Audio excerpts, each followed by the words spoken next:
Tots, ano-ano ba yung mga pagbabago doon sa immigration guidelines ng UAE regarding tourist visa holders? Apektado ba tayo? Pag-usapan po natin sa video ito.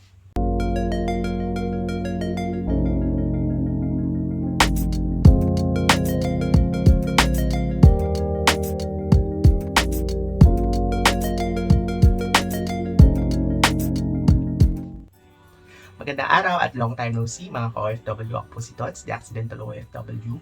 Ngayon, may mga videos na nandito sa TikTok or nandito sa social media na kumakalat tungkol doon sa pagbabago ng mga immigration guidelines ng UAE doon sa mga tourist visa holders, at may mga video na pinapakita na hindi pinapatuloy yung sandamakmak ng mga turista na papasok sana sa UAE. At pag-usapan natin kung dapat as a Filipino tourist visa holder papunta ng UAE, apektado ba tayo at ano-ano yung implications dito sa atin.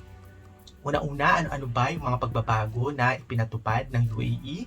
Number 1, kailangan magpakita ka ng at least 3,000 dirhams na doon sa iyong pocket money or yung money in your disposal. Ibig sabihin, kailangan ipakita mo yung pera na ito in cash, in credit card, in debit card, etc. Less than this, hindi ka papatuloyin. Pangalawa, kailangan magpakita ka ng proof ng iyong return ticket. So, hindi po pwede na sasabihin mo na one-way ticket dahil hindi mo alam kung ilang araw ka magstay. Connected to this, kung ikaw ay may accommodation, kailangan covered ng accommodation mo yung proof kung ilang araw ka magstay doon sa UAE. So, hindi po pwede na halimbawa i-declare mo na 3 months ka sa UAE, 7 days lang sa hotel yung ipapakita mo.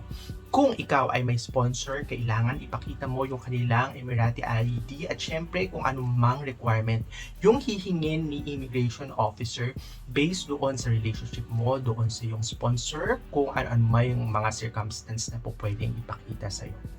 So, ang tanong doon sa mga pagbabago sa immigration guidelines at saka mga policies na ito doon sa mga tourist visa holder, kailangan ba na mag-adjust ang mga Pilipino tungkol dito?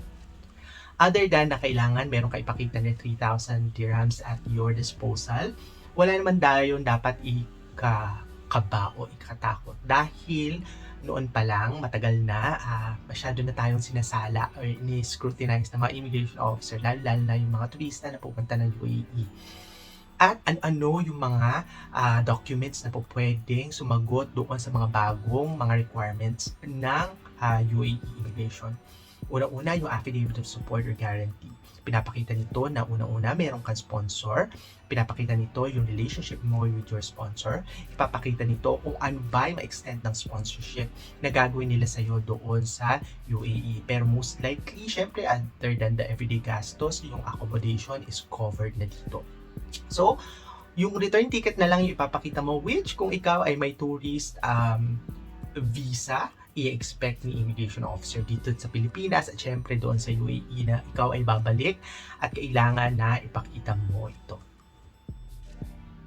Thoughts, ano-ano kaya yung mga dahilan kung bakit nangyari yung pagbabago na ito all of a sudden? Siguro nakita ng immigration or ng UAE government na maraming mga tao na nagko-convert from tourist visa to work visa pag nandoon na sila sa loob ng UAE. So nakita nila na hindi totoo yung original intended purpose ng mga turista na kaya sila pupunta doon ay syempre magka-holiday at saka mag-tourism purposes.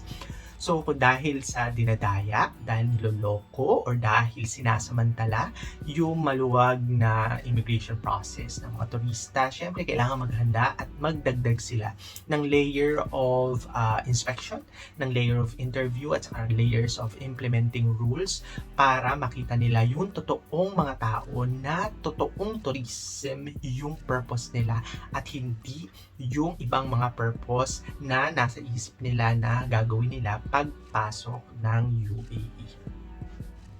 So, sino-sino thoughts yung mga tao na kailangan warningan kung sakaling pupunta sila ng UAE at maapektuhan sila nung pagbabago sa immigration policies regarding tourist visa holders?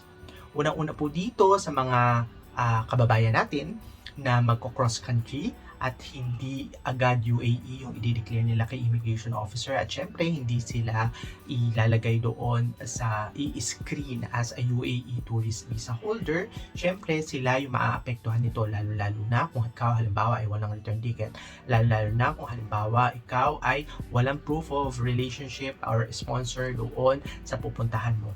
Halimbawa, ikaw ay pumunta ng ibang bansa, ginagastos mo yung pera mo, pagdating mo sa UAE immigration, kulang ng 3,000 dirhams yung ipapakita mo money at your disposal. So sila yung primary na maaapektuhan nito. Secondarily, yung mga tao na iba yung purpose other than tourism na pupunta doon, at syempre related doon sa nabanggit na natin kanina, most likely kukulangan sila na ipapakita kay immigration officer dahil hindi sila handa doon sa pagbabago. At yung mga pangatlo at hindi affected yung mga Filipinos, syempre yung mga nationals na sa bansa nila hindi ganun kahigpit yung pagsasala o pag-screen sa kanila kung sila ay tourist visa holder sa UAE, at napakarami pong mga bansa na pwede silang pumunta ng UAE ng mabilisan.